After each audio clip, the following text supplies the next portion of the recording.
কৌশলগত বিষয়গুলো যেহেতু এই তথ্যগুলো যেহেতু স্পর্শকাতর সেইগুলো বিষয়গুলো যেহেতু আমরা জানলেও আসলে কারণ এই বিষয়গুলো যেটা পুলিশ এবং র্যাবের পক্ষ থেকে আইন শৃঙ্খলা রক্ষা বাহিনীর পক্ষ থেকে অনুরোধ করা হয়েছে যেন এই সেগুলো প্রকাশ করা না হয়। তবে আমরা যতটুকু বুঝতে পারছি যে এখানে আসলে সর্বোচ্চ মেধা এবং সর্বোচ্চ বাংলাদেশের আইন শৃঙ্খলা রক্ষা বাহিনীর যারা সর্বোচ্চ মেধাবী লোক এবং যারা সবচেয়ে যোগ্য লোক তারাই আসলে এখানে এই পরিস্থিতি থেকে উত্তরণের জন্য কাজ করে যাচ্ছেন এবং সেই কাজের অংশ হিসেবেই আসলে এখানে সব ধরনের কার্যক্রম পরিচালিত হচ্ছে। এখানে এই মধ্যরাতেও আমরা এই রাত্রির একদম শেষ ভাগে আমরা দেখতে পাচ্ছি যে আত্মীয় স্বজনরা এখানে এসে জড়ো হয়েছেন এবং তারা আসলে খোঁজ খবর জানার জন্য এখানে অপেক্ষা করছেন। এর পাশাপাশি বিদেশিরা ছাড়াও আমরা যতটুকু খবর পেয়েছি বেশ কিছু বাংলাদেশের মানুষও সেখানে আটকা পড়েছেন। তাদের স্বজনরাও মূলত এখানে এসে অপেক্ষা করছেন যে কখন এই জিম্মি দশা এবং এই উৎকণ্ঠার পরিস্থিতি থেকে তারা উত্তরণ পাবেন সেই প্রতীক্ষার প্রহর তারাও এখানে এসে গুনছেন। সব মিলিয়ে এখন যেটি বলা যায় যে পরিস্থিতি এখানে অবশ্যই থমথমে এবং পুরো এলাকায় মূলত ব্যাপক যানবাহন চলাচল এবং জনচলাচলের উপরে ব্যাপক বিধিনিষেধ এবং কড়াকড়ি আরোপ করা হয়েছে। আমরা যেটি দেখেছি যে সেই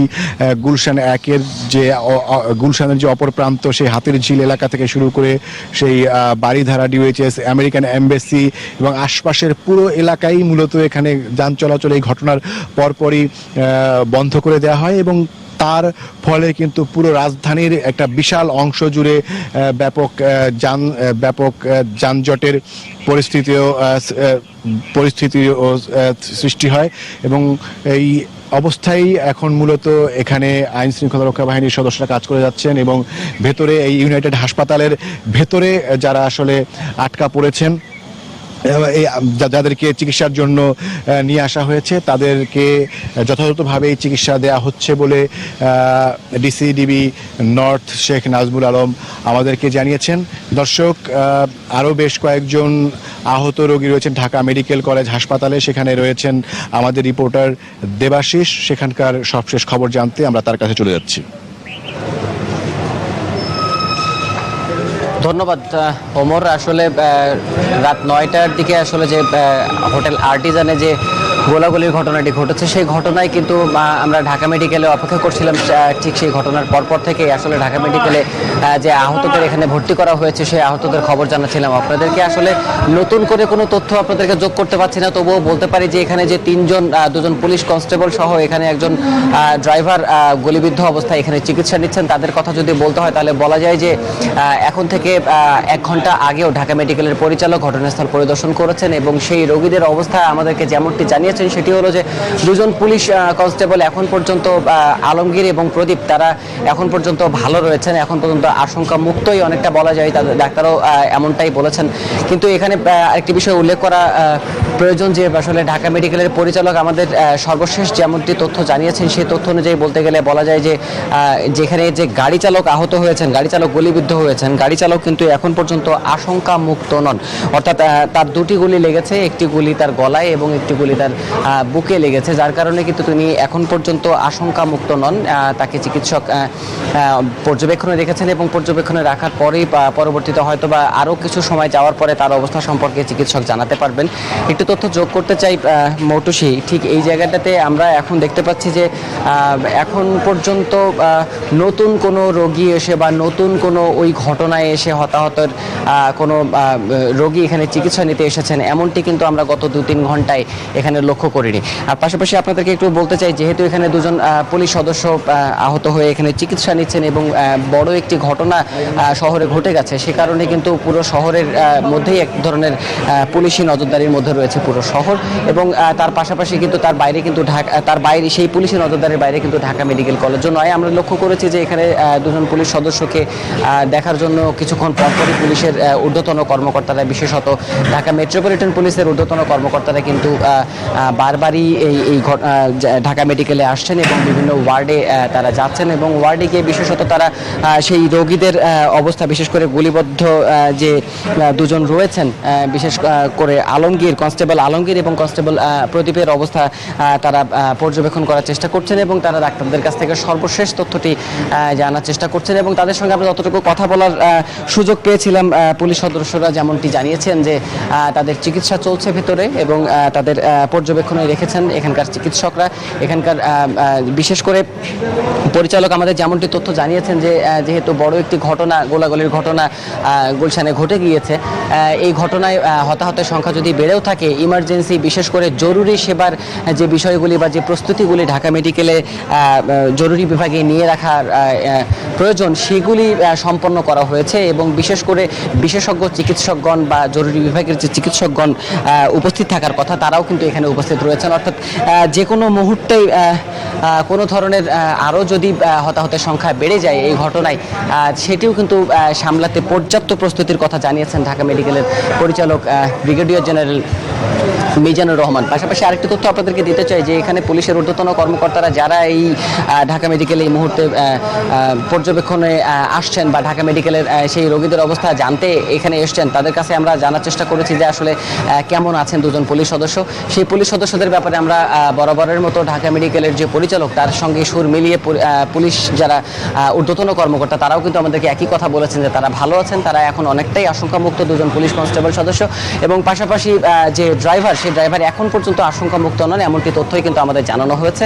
আর পাশাপাশি ওনাকে পর্যবেক্ষণে রাখা হয়েছে, হয়তো বা আরও কিছু সময় যাবার পরেই চিকিৎসক বলতে পারবেন যে উনি কতটুকু আশঙ্কামুক্ত। সব মিলিয়ে আসলে ঢাকা মেডিকেলে এখন পর্যন্ত এই ছিল আমার কাছে সর্বশেষ। আরও কোনো নতুন তথ্য যোগ হলে আপনাদের মাধ্যমে জানিয়ে দেবো। মৌটুশির।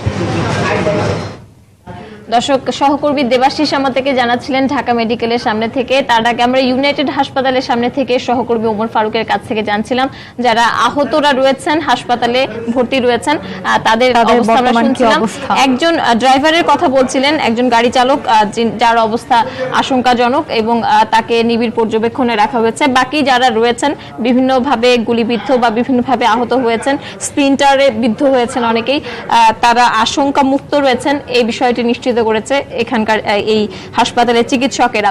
তো এই বিষয়টি এই আজকে সেই রাত 8:30 থেকে 9:30 থেকে এই জিম্মি ঘটনার বিষয়টি বিভিন্ন আন্তর্জাতিক মাধ্যমে বেশ ফলাও করে প্রচার করা হচ্ছে এবং ভেতরে যে বিদেশি নাগরিকরা রয়েছেন তাদের নিরাপত্তা, তাদের জীবনের আশঙ্কা জানিয়ে কিন্তু আমরা দেখেছি বিশ্বের বিভিন্ন গণমাধ্যমে সেটিকে হেডলাইন করা হয়েছে বা সেটিকে খুব ফলো করে প্রচার করা হয়েছে এবং আন্তর্জাতিক যে টেলিভিশন চ্যানেলগুলো আছে সেগুলোতে কিন্তু টেলিভিশন চ্যানেলগুলোতে সেটি প্রচার করা হয়েছে এবং বাংলাদেশ থেকে বাংলাদেশের যে লাইভ ফুটেজগুলো আছে সেগুলো সেখানে চালানো হয়েছে।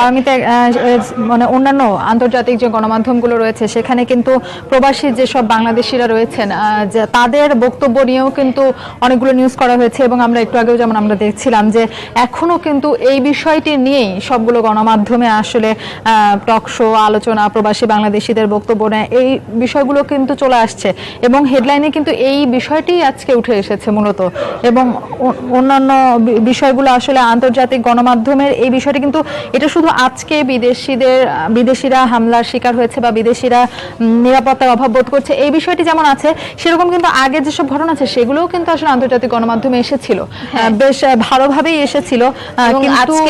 আজকেও যখন এই ঘটনাটা ঘটার পরে তারা কিন্তু তাদের ফলো আপ স্টোরিতে তারা এই ঘটনাগুলোকে তুলে এনেছে এবং টাইমলাইন তারা বের করেছে যে 2015 সালের শেষ দিক থেকে অক্টোবর থেকে শুরু হয়ে এখানে গুলশানে এর আগেও একজন বিদেশি নাগরিক নিহত হয়েছিলেন এবং তারপর আলাবাগানে যে সমকামীদের নিয়ে কাজ করতেন একটি প্রতিষ্ঠানে মানবাধিকার কর্মী, তার বিষয়টি কিন্তু বেশ ভালোভাবে আসছে, যেহেতু আসলে একটার সঙ্গে আরেকটার আসলে যোগসূত্র বের করারও আসলে ঠিক বের করা না, আসলে যোগসূত্র করারই চেষ্টা করছেন করছে আন্তর্জাতিক গণমাধ্যমগুলো, এই বিষয়টি এবং কিন্তু সেই 3রা অক্টোবর থেকে শুরু হওয়া সেই একের পর এক এই ধরনের দুর্বৃত্তদের হাতে খুন হওয়াগুলো, এগুলোকে নিয়ে আন্তর্জাতিক মিডিয়া কিন্তু নানা ধরনের তাদের যে অ্যাজাম্পশন সেগুলো তারা বলছে, সেগুলো তারা করছে। এবং রয়টার্স বলছে যে রয়টার্স ইতোমধ্যেই সেটি তারা প্রকাশ করেছে যে আইএস এই জিম্মি ঘটনার দায় স্বীকার করেছে, যদিও এটি কোনো সমর্থিত সূত্র না বা কোথায় তারা এটি স্বীকার করেছে এই সম্পর্কে কিছু আসলে জানা যাচ্ছে না। আর তবে বাংলাদেশে এই ধরনের ঘটনার যে আশঙ্কা, বাংলাদেশকে এই ঘটনা নিয়ে সাবধান করা বা বিদেশি নাগরিকদের নিরাপত্তা নিয়ে উদ্বেগ জানানো, এটি কিন্তু আরো আগে থেকেই শুরু হয়েছে এখানে। এবং আমরা দেখেছি বিভিন্ন সময়ে এখানে বিভিন্ন এই ধরনের যে বিদেশি নাগরিকরা যেখানে চলাচল করেন তাদের নিরাপত্তা জোরদার করা হয়েছে। এবং আজকেও এই ঘটনা ঘটার পরপরই কিন্তু যেটি করা হয়েছে, যুক্তরাজ্য এবং যুক্তরাষ্ট্রের নাগরিকদের নিরাপত্তা তাদেরকে জোরদার ব্যবস্থা করা হয়েছে এবং তাদেরকে আহ্বান জানানো হয়েছে তারা যেন নিরাপদে থাকেন, তারা যেন বাইরে বের না হন।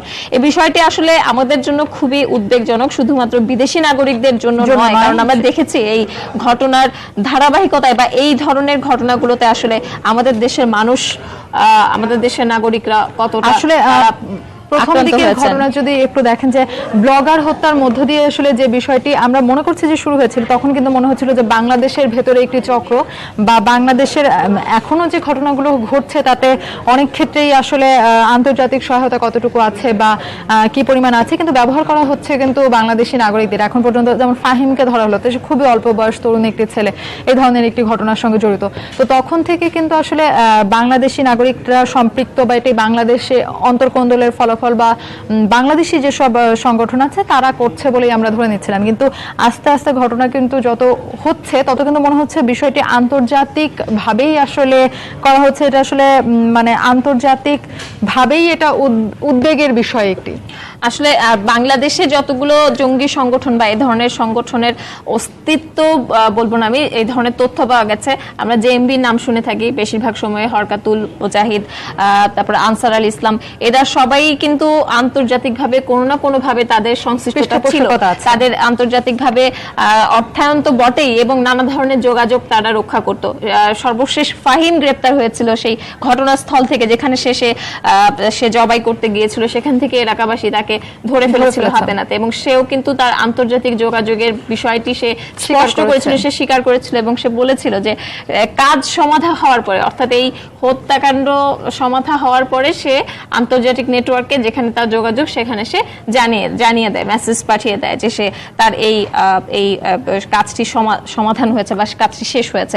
তো এই ধরনের ঘটনা আমরা দেখছি বিশ্বে 2015 সাল থেকে যদি চিন্তা করি, নাইজেরিয়া, ইজিপ্ট, মিশর, ফ্রান্স, এই কিছুদিন আগেই তুরস্কে যে ঘটনাটি ঘটে গেল, তুরস্কের এয়ারপোর্টে যে ঘটনাটি ঘটে গেল, এই ধরনের ঘটনা কিন্তু এরকম যে আত্মঘাতী, প্রথমে গুলি করতে করতে ঢুকে যাওয়া, তারপরে কিন্তু আসলে এই বিষয়টি আসলে পারমিতা, আপনি কিন্তু জানেন যে অন্যান্য দেশে যেরকম আসলে ঘটনার পরপরই সেখানকার, যেমন আমরা তুরস্কের ঘটনায় যে ইস্তাম্বুলে যে ঘটনা, তার কিন্তু কয়েক ঘন্টা পরে আসলে সেখানকার প্লেন চলাচল, বিমান চলাচল স্বাভাবিক হয়ে গিয়েছিল। তো নিরাপত্তা জোরদারের বিষয়টিও কিন্তু সেই সঙ্গে চলে আসে যে আসলে নিরাপত্তা সেই পরিমাণ জোরদার করা হয় বলে আসলে স্বাভাবিক পরিস্থিতিতে ফিরে আসা যায়। আসলে আমাদের এই ঘটনাতেও কিন্তু সেরকমই, যে এই ঘটনাটার পরপরই আসলে নিরাপত্তা অনেক জোরদার করা হয়েছে। তবে এয়ারপোর্ট বা এই ধরনের ক্ষেত্রে যেটি দেখা যায়, এগুলো যেহেতু খোলা জায়গা, সেখানে কিন্তু কিছুটা হয়তো পদক্ষেপ নেওয়ার মতো বিষয় থাকে, কিন্তু এখানে একটি বদ্ধ জায়গায় যখন আপনি একটি এরকম রেস্টুরেন্টের ভেতরে একটি সীমাবদ্ধ জায়গায় আপনি এতগুলো প্রাণ হাতে নিয়ে আসলে প্রাণের ঝুঁকি নিয়ে আসলে কিছু করাটাও এখানে বেশ কি বলবো আমি অনিরাপদ। ভেতরে যারা আছে তাদের জীবনটাই সবচেয়ে বেশি এখানে প্রাধান্য পাবে, যার ফলে ঠিক কত সময় লাগবে এখানে এই আমাদেরকে জানিয়েছিলেন আমাদের যে র্যাবের মহাপরিচালক, তিনি জানিয়েছিলেন তারা চেষ্টা করছেন সংলাপের মাধ্যমে ভেতরে যারা আছেন তাদের সঙ্গে আলাপ আলোচনার মাধ্যমে, সমঝোতার মাধ্যমে তারা কি চান সেই বিষয়টি পরিষ্কার হয়ে তারা তারা কি চাইছেন, তারা কেন এই কাজটি করছেন স্পষ্ট হয়ে তাদের সঙ্গে সমঝোতার মাধ্যমে ভেতরে যারা আছেন তাদের প্রাণ নিরাপদে রেখে তারা এই কাজটি করতে চান, তারা বিষয়টি সমাধান করে। এবং আমরা তাই দেখছি নিরাপত্তা বাহিনীর পক্ষ থেকে আমরা কিন্তু সেই ধরনের প্রস্তুতি দেখছি যে তারা কোনো দ্রুত বা তড়িৎ কোনো বিষয় না করে বা বিষয় না গিয়ে তারা আসলে ভেতরে যারা আছেন তাদের সঙ্গে সমঝোতা করার চেষ্টা তারা কিছুক্ষণ আগে কিন্তু আমাদের সহকর্মী ওমর ফারুকও বলছিলেন যে সেখানে কি ধরনের কাজ করা হচ্ছে বা কিভাবে আসলে বিষয়টি সমাধান করার চেষ্টা চলছে সে বিষয়ে কিন্তু আসলে গণমাধ্যম কর্মীরা যারা আছেন বা আমরা যারা আছি তাদের কিন্তু কাউকেই একটা নিষেধাজ্ঞা আছে যে আসলে বিষয়টি যেন সরাসরি না প্রকাশ করা হয়। এবং যেটি কিন্তু আসলে যে আসলে সব ধরনের গণমাধ্যম আসলে সবার জন্যই খুবই খোলামেলা একটি বিষয়, যে ধরনের কাজ তারা করছেন বা কি ধরনের পদক্ষেপ তারা নিয়েছেন, যে আসলে ভেতরে কতজন আছেন, কিভাবে তাদেরকে উদ্ধার করা হচ্ছে, বিষয়টি আসলে আপাতত প্রক্রিয়াটা আসলে না আসাই গণমাধ্যমে মানে মঙ্গলজনক যারা ভেতরে আছেন তাদের নিরাপত্তার খাতিরে। আসলে যদিও আমরা জানি যে দর্শকরা জানতে চান আসলে কি হচ্ছে, আমরাও পুরো দেশ জানতে চাই উৎকণ্ঠিত যে কি হচ্ছে ভেতরে আর কেনই বা হচ্ছে, কেনই বা কারা এই ঘটনাগুলো করছে জানতে চান। কিন্তু তারপরেও সেখানে যারা আছেন তাদের প্রাণের সাথে তাদের নিরাপত্তার সাথে কিন্তু এই বিষয়টি বলেছেন আমাদেরকে র্যাবের মহাপরিচালক। প্রথমেই তিনি বলে দিয়েছেন যে সরাসরি সম্প্রচার না করার অনুরোধ করেছেন এবং তারপর থেকে কিন্তু আমরা তার আগ পর্যন্ত আমরা সরাসরি সম্প্রচারে ছিলাম দর্শক, এবং তারপরে আমরা সেই সরাসরি সম্প্রচার বন্ধ করে দেই। এবং আমাদের কাছে আমাদের সহকর্মীরা তারা যেখানে আছেন সেখানে ঘটনাস্থলের কাছেই আছেন, তারাও নিরাপদে থেকে যতটুকু জানতে পারছেন বা যতটুকু আসলে জানাটা দরকার ততটুকুই তারা জানতে পারছেন। এবং তার মধ্য থেকে যে আমরা জানতে পারছি আপনাদেরকে জানাচ্ছি। কিন্তু হাসপাতাল থেকে আমরা জানানোর চেষ্টা করছি সেখানে যে ধরনের নিরাপত্তা ব্যবস্থা নেওয়া হচ্ছে, সেখানে যারা আছেন তারা কি অবস্থায় আছেন, তাদের কি পরিস্থিতি, চিকিৎসকরা কি বলছেন, তাদের কাছ থেকে আমরা জানার চেষ্টা করছি। তো আমাদের দুজন সহকর্মী ইউনাইটেড হাসপাতালের সামনে একজন রয়েছেন এবং ঢাকা মেডিকেল কলেজ হাসপাতালের সামনে একজন রয়েছেন, কিছুক্ষণ পরপরই আমাদেরকে জানাচ্ছেন সেখানে অবস্থার কোনো পরিবর্তন হলে তারা আমাদেরকে জানাচ্ছেন। সেই সঙ্গে আরেকটি বিষয়, পুরো শহরেই যে নিরাপত্তা জোরদার করা হয়েছে এবং রাস্তায় পুলিশি টহল জোরদার করা হয়েছে, রাস্তায় রাস্তায় ব্যারিকেড বসানো হয়েছে, সব পুলিশ সবগুলো যানবাহনে তল্লাশি চালাচ্ছে, বিভিন্ন রোড এক রোড থেকে আরেক সংযোগ সড়কগুলো সেগুলোতে তারা তাদের তল্লাশি জোরদার করেছেন। এই সংক্রান্ত খবর আমরা শুনছিলাম, আমরা দেখছিলামও। এবং আসলে এই সব খবর সংগ্রহের ক্ষেত্রেই যারা আমাদের সহকর্মীরা রয়েছেন তারাও কিন্তু তাদেরকে বেশ সতর্কতার সঙ্গে আসলে বিষয়টা আসলে খুব বেশি ফলপ্রসূ হয়নি, আমরা দেখতেই পাচ্ছি যে ঘটনাটি ঘটেছে। আপনি যদি এই হত্যাকাণ্ডের ধরনগুলো বা এই জিম্মি করার ধরনগুলো, এই ঘটনাগুলোর ধরন যদি আপনি দেখবেন আফগানিস্তানে কিন্তু এভাবেই শুরু হয়েছিল, পাকিস্তানেও কিন্তু এভাবেই শুরু হয়েছিল। প্রথমে মুক্তমনা লেখক বা ব্লগার বা এই ধরনের ছোট ছোট গোষ্ঠী যারা বিভিন্ন দেশে এরকম আছেন, অন্য ধর্মাবলম্বী, যেটি প্রধান ধর্ম তার বাইরে ধর্মাবলম্বী। পাকিস্তানে কিছুদিন আগে এক কাওয়ালি সঙ্গীত শিল্পীকেও কিন্তু গুলি করে হত্যা করা হয়েছে। এইভাবেই কিন্তু মিশরে বা এই ধরনের হামলাগুলোর যে একটি ধারাবাহিকতা বা যে পদ্ধতি আমরা দেখছি যে এটি কিন্তু প্রায় একই রকম। প্রথমে ছোট ছোট এইভাবে বিচ্ছিন্ন কিছু ঘটনার মধ্যে দিয়ে এটি শুরু হয়েছিল এবং তারপরে একটি বড় আকারের এমন কোন প্লেসে, এমন কোন জায়গায় যেখানে একসাথে অনেক মানুষ একসঙ্গে থাকেন, প্রভাবটা অনেক বেশি বিস্তৃত হবে। এভাবে মানুষের মধ্যে আতঙ্ক ছড়িয়ে দেওয়ার যে চেষ্টা, আমরা সেই একই কায়দায় একই রকম ভাবে আমরা আমাদের দেশে এই জিনিসটি দেখলাম। যদিও আমাদের দেশে এটি প্রথমবার আমরা দেখছি, প্রথমবার এই ধরনের জিম্মি করার ঘটনা। এবং দর্শক, যে হোটেলটিতে যে রেস্টুরেন্টটিতে এই ঘটনাটি ঘটেছে, রেস্টুরেন্ট হলি, গুলশানের 2 নম্বরের 79 নম্বর যে রোডের এই রেস্টুরেন্টটি, সেই রোডে কিন্তু আরো অনেকগুলো রেস্টুরেন্ট আছে, সেখানে একটি ক্লিনিক আছে। এবং এই গুলশানের এই পুরো সার্কেলটি আমরা জানি এখানে কূটনৈতিক পাড়া, এখানে বিভিন্ন এমবাসি আছে, বিভিন্ন দেশের দূতাবাসগুলোর আছে যেমন, তেমনি এখানে যারা কাজ করেন, বিভিন্ন বিদেশি কূটনীতিকরা যেমন কাজ করেন, তারা কিন্তু এইসব রেস্টুরেন্টগুলোতে বেশি তাদের আনাগোনা থাকে। তবে আমাদের বাংলাদেশি নাগরিকরাও সেখানে যান এবং এই যে একেবারেই রাজধানীর একদম প্রাণ কেন্দ্রে, রাজধানীর সবচেয়ে সিকিউরড এলাকা বলতে পারি, সেখানে এই রেস্টুরেন্টটিতে আসলে আমাদের দেশে তো এই ধরনের কোনো এমন কিন্তু আশঙ্কার মধ্যে আমরা ছিলাম না। মানে গতকাল পর্যন্ত সবাই ঈদের জন্যই প্রস্তুতি নিচ্ছিল, ঈদের বিষয় ডেকে মাথায় রেখে প্রথম শুক্রবার প্রথম ছুটির দিন শুরু হয়েছিল এবং বাড়ি যাওয়া শুরু হয়েছিল। সবাই মোটামুটি রিল্যাক্স মোডেই কিন্তু আসলে দেশবাসী ছিল, বিশেষ করে রাজধানীবাসী। এতদিন তারা এত রাত পর্যন্ত চলাচল করেছে, এত জ্যাম ছিল বা সবকিছু মিলিয়ে যে পরিস্থিতি ছিল তার মধ্যে কিন্তু নির্বিঘ্নে চলাচল করেছে, তারা শপিং করেছে, তাদের আনুষঙ্গিক কাজ করেছে। আজকে এই রেস্টুরেন্টটিতেও এই সময় যে সময় ঘটনাটি ঘটেছে সেখানে বেশ কয়েকজন বিদেশি নাগরিক ছিলেন এবং এই যে নিরাপত্তা কর্মীরা যে ওখানে বেশি আছেন, এই ঘটনাটি যখন ঘটে, যখন গুলির শব্দ হয়, তখন কিন্তু সবার আগে নিরাপত্তা কর্মীরাই আসলে সেখানে পৌঁছাতে পেরেছেন। স্থানীয়রা পাশে ছিলেন, কিন্তু আমরা যতদূর জানতে পেরেছি কিন্তু টহল পুলিশ বা স্থানীয় নিরাপত্তা কর্মীরাই কিন্তু সেখানে সবার আগে পৌঁছেছেন। আরেকটি বিষয় পারমিতা, যে আজকের ঘটনাটি যেরকম আন্তর্জাতিক যে ঘটনাগুলো আমরা দেখে থাকি, সেই ধরনের ঘটনাগুলোর একটা বহিঃপ্রকাশ মনে হচ্ছে, বা সেই একই রকম ভাবে করা হচ্ছে। সেরকম কিন্তু বাংলাদেশে একের পর এক যে ঘটনা ঘটছে, বিভিন্ন মন্দিরের পুরোহিতকে হত্যা একই কায়দায় একই ভাবে কিন্তু হত্যা করা হচ্ছে। যেমন ঝিনাইদহে যে শ্যামানন্দ দাসকে গতকাল গলা কেটে হত্যা করেছে, স্বরাষ্ট্রমন্ত্রী বলেছেন একজন চাক্ষুষ সাক্ষী আছে, সেক্ষেত্রে হয়তো অপরাধীকে ধরা সহজ হবে, দ্রুত হবে। কিন্তু যেখানে প্রত্যন্ত অঞ্চলে আসলে সেখানে তো নিরাপত্তা জোরদারের কোনো বিষয় আসলে সেখানে সবাই খুবই সাধারণভাবেই জীবনযাপন করে নিজেদের মতো করে। এবং যাদেরকে আমরা দেখেছি, নাটোরে একজনকে খুন করা হয়েছে, আনন্দ গোপাল গাঙ্গুলি, সে কিন্তু একজন মুদি দোকানদার ছিলেন। তো এই বিষয়গুলো আসলে খুব ছোট ছোট জীবনযাপনের ক্ষেত্রে আসলে সবারই একটি অবস্থান থাকে, কেউই আসলে ছোট নয়। বিদেশি মানুষরাও যেরকম আজকে আটকা পড়েছেন, আমরা যেরকম উদ্বেগ জানাচ্ছি, আমরা কিন্তু দীর্ঘদিন ধরেই পুরোহিত হত্যা এবং বিভিন্ন মুদি ব্যবসায়ী হত্যা, অন্য ধর্মাবলম্বীর মানুষদেরকে হত্যা, সব বিষয় নিয়ে আসলে কিন্তু বিভিন্ন সময় উদ্বেগ জানানো হয়েছে। এবং আজকে যখন গুলশানের একটি প্রাণের ক্ষতি আসলে সকলের জন্যই, সকলের নিরাপত্তার জন্যই সেটি আশঙ্কা হয়ে দাঁড়ায়। এবং নিরাপত্তা বিশ্লেষকরা যারা এই ঘটনাটি নিয়ে আমাদের সাথে ফোনে কথা বলেছেন, রক্ষাকারী বাহিনী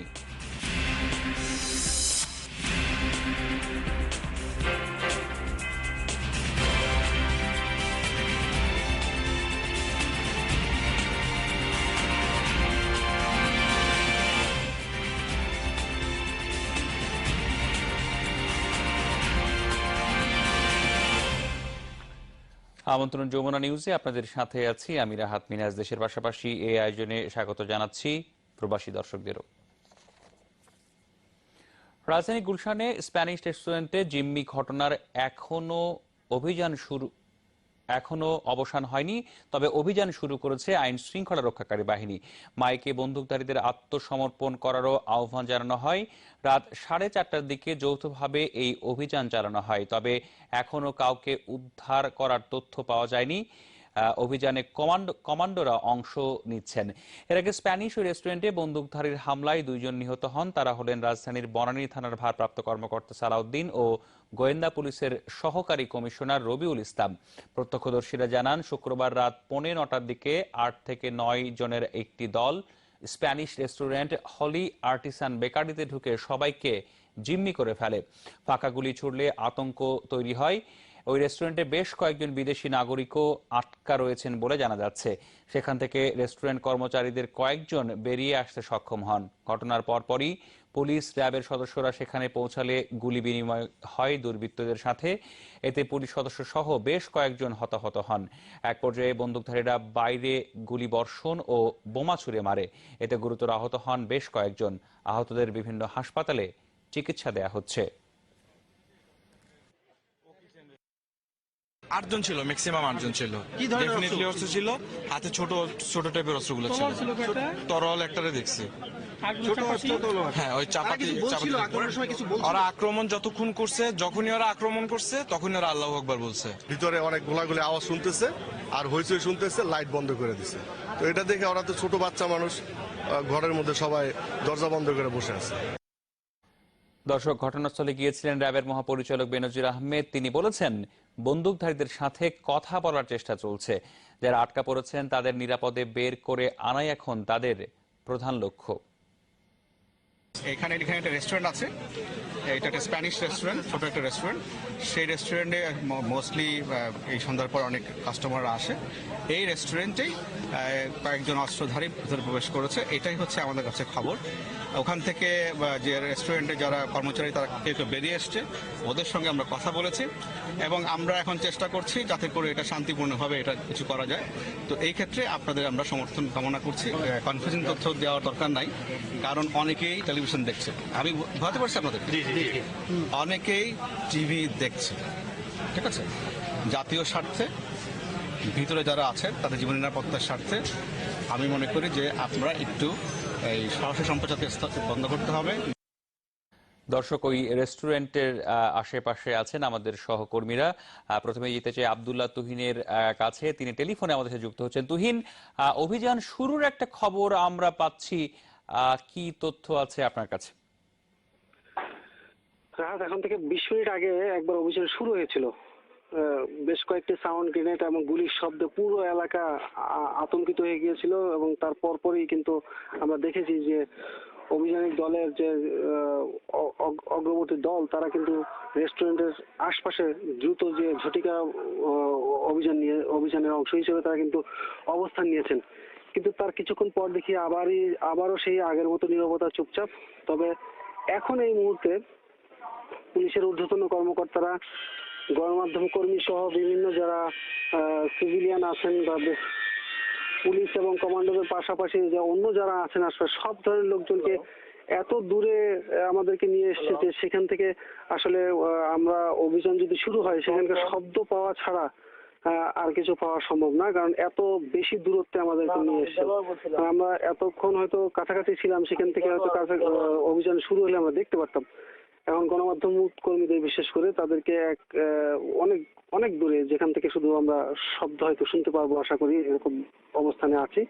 তাছাড়া অভিযান থেমে যাওয়ার পর কিন্তু পুলিশের ঊর্ধ্বতন কর্মকর্তা, র্যাবের মহাপরিচালক সহ বেশ কিছু ঊর্ধ্বতন কর্মকর্তা যারা বাইরে চলে গিয়েছিলেন তারা কিন্তু আবার এসেছেন। এসে একটা সংক্ষিপ্ত বৈঠক করে তারা আবারও মাঠে নেমেছেন এবং মাঠে নেমে যে দলগুলো হোটেলে খুব কাছাকাছি কমান্ডার অবস্থান নিয়েছেন এবং তাদের সাপোর্টের জন্য যে দলগুলো পেছনে ছিল তাদের অবস্থান যারা নিয়েছেন তাদের সাথে তারা সলা পরামর্শ করছেন।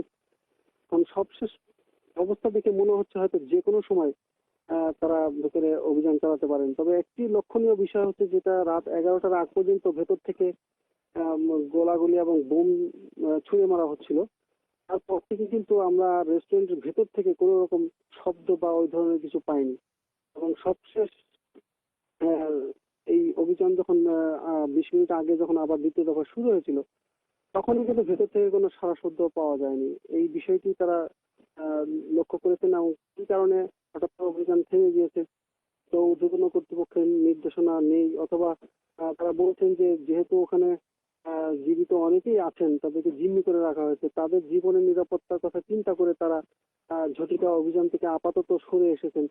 পরবর্তীতে কিভাবে অভিযান করবেন সেই চিন্তাও যেমন করা হচ্ছে, তেমনি পাশাপাশি জঙ্গিদের বা অস্ত্রধারী যুবকদের পক্ষ থেকে কোনো রকম দাবি দেওয়া আছে কিনা বা তাদের সাথে যোগাযোগের মাধ্যমে একটি শান্তিপূর্ণ রক্তপাতহীন সমাধান যদি করা সম্ভব হয় সেটার প্রতি সবচেয়ে বেশি গুরুত্ব দিচ্ছেন।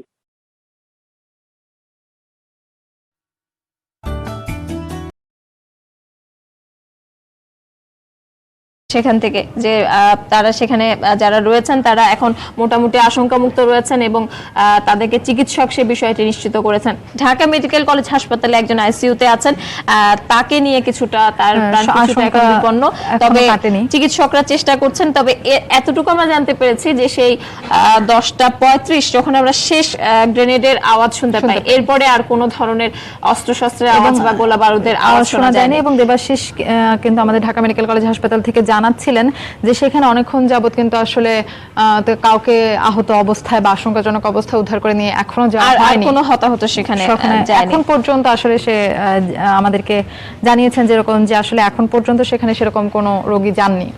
তবে আসলে কারা এই ঘটনাটি ঘটিয়েছে বা তাদের দাবি কি, এই সংক্রান্ত কোনো স্পষ্ট তথ্য এখনো আসলে আমাদের হাতে নেই। এবং গণমাধ্যম গুলোতে আসলে এই ধরনের যতটুকু 10:35 পর্যন্ত যে যতটুকু জানা গেছে এবং র্যাবের মহাপরিচালক আমাদেরকে নির্দেশনা দেওয়ার পর যতটুকু জানা গেছে ততটুকুই আসলে এই তথ্য, কিন্তু ভেতরে কি হচ্ছে বা আসলে কিভাবে এই অভিযান পরিচালনা করা হচ্ছে সেই সম্পর্কে কেউই কিছু জানে না। এবং এই বিষয়ে এই ধরনের পরিস্থিতিতে একটা বিষয়ে খুব সচেতন থাকতে হবে। আমাদের অনেকেরই মনে অনেক কিছু হতে পারে, সেটি আসলে হুট করে না বলে ফেলাই ভালো, বিশেষ করে আমাদের সামাজিক যোগাযোগ মাধ্যমগুলোতে, সেগুলোতে যাতে কোনো ধরনের গুজব ছড়িয়ে না পড়ে এবং বিশ্বস্ত যে সূত্রগুলো আছে সেই সূত্রের বাইরে আসলে কোনো খবর না ছড়ানোই এই সময় আসলে ভালো হবে। যদিও আমরা কখনোই এই ধরনের কোনো পরিস্থিতির আগে কখনো মুখোমুখি হয়নি এবং বাংলাদেশে এই ধরনের এতগুলো মানুষকে একসঙ্গে জিম্মি করে রাখার ঘটনাই প্রথম। তারপরেও আমরা দেখছি আমাদের আইন শৃঙ্খলা রক্ষাকারী বাহিনী কিন্তু বেশ তারা ম্যাচিউরড আচরণ তারা করছে, বেশ তারা দক্ষ আচরণ তারা করছে এবং প্রাথমিকভাবেই তাদের সিদ্ধান্ত নেওয়ার ধরনটা কিন্তু খুবই প্রশংসার যোগ্য। তারা আসলে কি করতে চান, কিভাবে করতে চান, তারা আসলে সমঝোতার মাধ্যমে যেতে চান নাকি ভেতরে বিদেশিদের রক্ষা করাটাই তাদের মূল লক্ষ্য, বা শুধু বিদেশি যারা আছেন তারা নয়, যারা ওখানে ছিলেন এবং জিম্মিকারী যারা আছেন সবাইকেই আসলে তারা কিন্তু বের করার বিষয়ে তারা যে পদক্ষেপ নিয়েছেন সেটা আসলে খুবই তাৎক্ষণিক এবং খুবই বিচক্ষণই বলবো আমি। কারণ এই ধরনের সিদ্ধান্ত, যেহেতু আমাদের দেশে এই ধরনের ঘটনা আগে ঘটেনি, সেটা কিভাবে আসলে করা হবে বাকি সেই বিষয়ে কিন্তু তারা খুব দ্রুত সিদ্ধান্ত নিয়েছে। এবং তারা যেহেতু তাদের মতো চেষ্টা করছেন, আমরা যারা বাইরে আছি, ঘটনাস্থলের বাইরে আছি, আমাদেরকেও চেষ্টা করতে হবে, আমাদেরকেও দায়িত্বশীল ভূমিকা আসলে পালন করতে হবে। এবং এ সময় সবচেয়ে বেশি যে ভূমিকাটা আমরা পালন করতে পারি সেটি হচ্ছে কোনো ধরনের গুজব না ছড়ানো, কোনো ধরনের আতঙ্ক না ছড়ানো। আসলে এমনিতেই এই সময়টি আমাদের জন্য বিশেষ সময়, মানুষের উৎসব উদযাপনের সময় এবং অনেকেই মধুসী কিন্তু আজকে ঢাকা ছেড়ে গেছেন, মতো কিন্তু ঢাকা ছাড়ার কথা রয়েছে। গতকাল সকাল থেকেই গেছেন, আজকে সকাল থেকেও কিন্তু তাদের বাড়ি যে ফেরার কথা, মানে দ্বিতীয় দিনের মতো বাড়ি ফিরবেন মানুষ।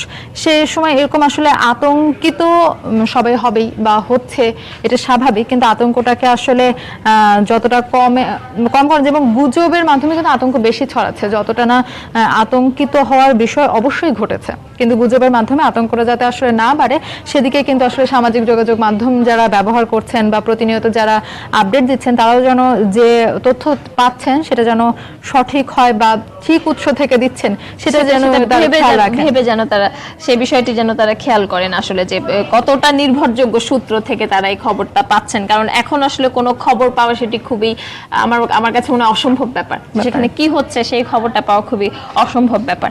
আমরা বাংলাদেশে ঘটে যাওয়া ঘটনাগুলো যদি আরেকবার দেখি, প্রথম এই ঘটনাটি শুরু হয় কিন্তু এই গুলশান এলাকাতেই, একজন ইতালীয় নাগরিককে সেখানে গুলি করে হত্যা করা হয়।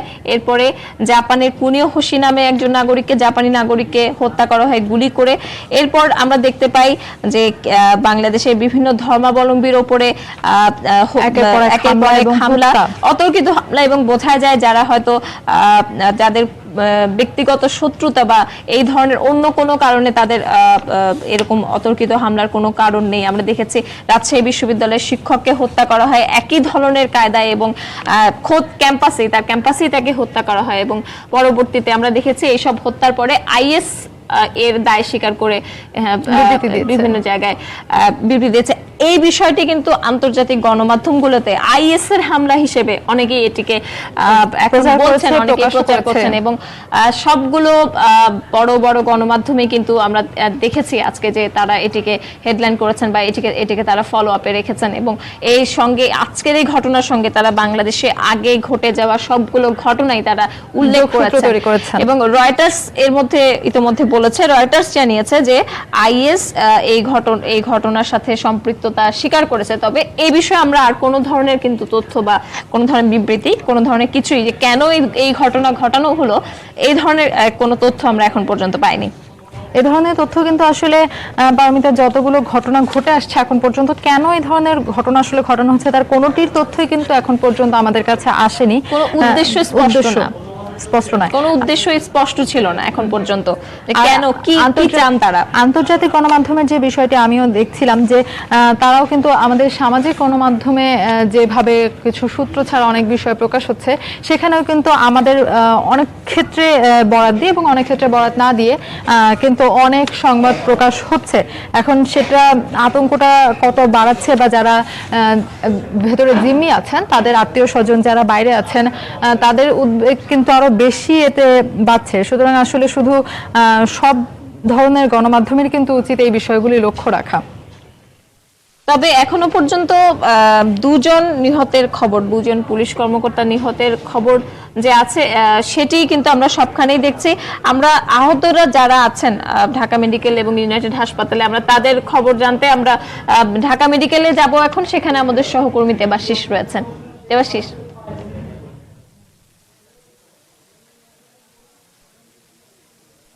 দেবাশিস, ঢাকা মেডিকেলে কি অবস্থা? 9টা থেকে আসলে যে ঘটনাটি ঘটেছে, রাত 9টায় গুলশান এলাকায় হোটেল আর্টিজানে, সেই আর্টিজানের ঘটনার পর থেকেই কিন্তু আমরা ঢাকা মেডিকেলে অবস্থান করছিলাম যে আসলে এই ঘটনাটির কি অবস্থায় যায় বা কখন কোন দিকে মোড় নেয়, সেই অবস্থাটি লক্ষ্য করার জন্য কিন্তু আমরা ঢাকা মেডিকেলে ছিলাম। এবং তখন থেকে আসলে আমরা এখন পর্যন্ত যে তথ্যটি আপনাদেরকে জানাতে পারি যে এখন পর্যন্ত এখানে গুলিবিদ্ধ 3 জনকে চিকিৎসা দেওয়া হচ্ছে, যার মধ্যে 2 জন পুলিশ সদস্য রয়েছেন এবং সেই পুলিশ কনস্টেবল সদস্যরা এখন অনেকটাই আশঙ্কা মুক্ত, এমন তথ্যই কিন্তু মোটামুটি ঘন্টা 2 আগে রাত 3টার দিকে আমাদেরকে জানিয়েছেন ঢাকা মেডিকেলের পরিচালক ব্রিগেডিয়ার জেনারেল মিজানুর রহমান। উনি জানিয়েছিলেন যে উনি যেমনটি দেখেছেন 2 জন কনস্টেবলকে, তারা অনেকটাই সুস্থ রয়েছেন এবং তাদেরকে